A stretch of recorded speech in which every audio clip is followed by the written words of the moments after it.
जब कोई अपमान करे तो क्या करें? गौतम बुद्ध की शिक्षाप्रद कहानी। बुद्ध की कहानियां भले ही आज के समय की न हो, लेकिन उनकी कहानियां मानवीय भावनाओं से जुड़ी हुई हैं। इसलिए वे आज भी हमारा मार्गदर्शन करते हैं। यही कारण है कि बुद्ध की कहानियां अत्यंत लोकप्रिय हैं।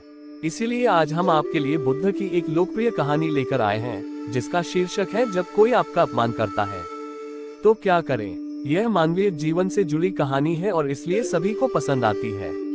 हमें उम्मीद है कि आपको गौतम बुद्ध की यह कहानी जरूर पसंद आएगी। एक बार बुद्ध किसी गांव से गुजर रहे थे। उस गांव के लोग उसे पसंद नहीं करते थे।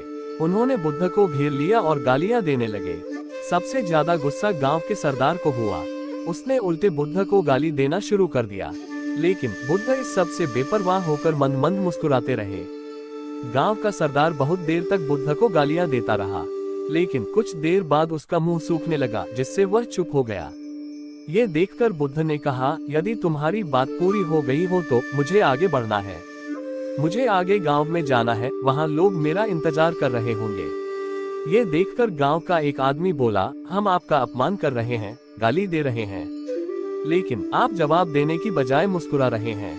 आप इस पर प्रतिक्रिया क्यों नहीं देते? बुद्ध ने कहा, वत्स, तुम्हें आने में थोड़ी देर हो गई। 10 साल पहले आते तो मजा आता, क्योंकि 10 साल पहले मैं भी तुम्हारे जैसा था। यदि उस समय तुम मेरे बारे में बुरा बोलते या मुझे गाली देते तो मैं भी क्रोधित हो जाता। इससे ज्यादा तो मैं तुम्हें गाली देता। संभव है कि वह शारीरिक हिंसा का भी सहारा लेता, लेकिन अब मैं आगे बढ़ चुका हूँ। मैंने अपना सारा गुस्सा और नफरत पीछे छोड़ दी है। अब मैं उस जगह पहुँच गया हूँ जहाँ तक आपकी गालियाँ नहीं पहुँच पाती। तुमने मुझे गाली दी, ये तुम्हारी भावना है, लेकिन आपकी भावनाएं मुझ तक नहीं पहुंच रही हैं। मुझ पर इसका आरोप तभी लगाया जाएगा जब मैं इसमें भाग लूंगा। एक बार मैं उन्हें स्वीकार कर लूं, लेकिन मैं आपकी इस हरकत से तटस्थ हूं, इससे कोसों दूर हूं। यही कारण है कि मैं अभी भी पहले की तरह शांत हूं। ये सुनकर सरदार बोला, अरे ऐसा कैसे? मैंने तुम्हें गालियां दी हैं और पूरे गांव के सामने तुम्हें गालियां दी हैं, फिर इसे लेने या न लेने का क्या मतलब? बुद्ध ने कहा, वत्स, मैं कल एक गांव में गया था। वहां लोगों ने मेरा उपदेश सुना। वे लोग बहुत खुश हुए। राम प्रधान मेरे लिए मिठाइयां लेकर आए और मुझसे खाने का आग्रह करने लगे। मैंने कहा, मेरा पेट भर गया है, इसलिए मैं इसे स्वीकार नहीं कर सकता। ये सुनकर वह व्यक्ति मिठाई वापस लेकर चला गया, क्योंकि जब तक मैं कुछ न लूं, कोई मुझे कैसे दे सकता है? इसमें मेरी सहमति तो आवश्यक है ना? हाँ, यही तो है। एक आदमी ने बुद्ध का समर्थन किया। बुद्ध ने फिर पूछा, जब मैंने मिठाई लेने से इनकार कर दिया तो उन्होंने इसका क्या किया होगा? हो सकता है उसने अपने परिवार के बीच मिठाइयां बांटी हो। एक व्यक्ति ने उत्तर दिया। बुद्ध ने कहा, तुमने ठीक कहा। ठीक उसी मिठाई की तरह तुम मेरे लिए गालियां लेकर आए हो और चाहते हो कि मैं उन्हें स्वीकार कर लूं। लेकिन भाई, मैं उन्हें नहीं लेता। अब बताओ, तुम उनका क्या करोगे? इसका उस शख्स के पास कोई जवाब नहीं था। बुद्ध ने फिर कहा, मुझे तुम पर दया आती है, वत्स। अरे मुझे तो गुस्सा तभी आएगा जब मुझे ये गालियां मिलेंगी, और जब मैं गालियां नहीं खाता तो क्रोध का प्रश्न ही नहीं उठता। सरदार ने बुद्ध की बात पर कोई प्रतिक्रिया नहीं दी। शायद वह कुछ सोच रहा था। बुद्ध ने कहा, मैं अपनी आंखों से देखता हूँ कि गाली एक कांटा है जो देने वाले और लेने वाले दोनों को क्रोध से पागल कर देती है। तो फिर तुम ही बताओ, मैं आंखों के होते हुए भी कांटों पर कैसे चल सकता हूँ?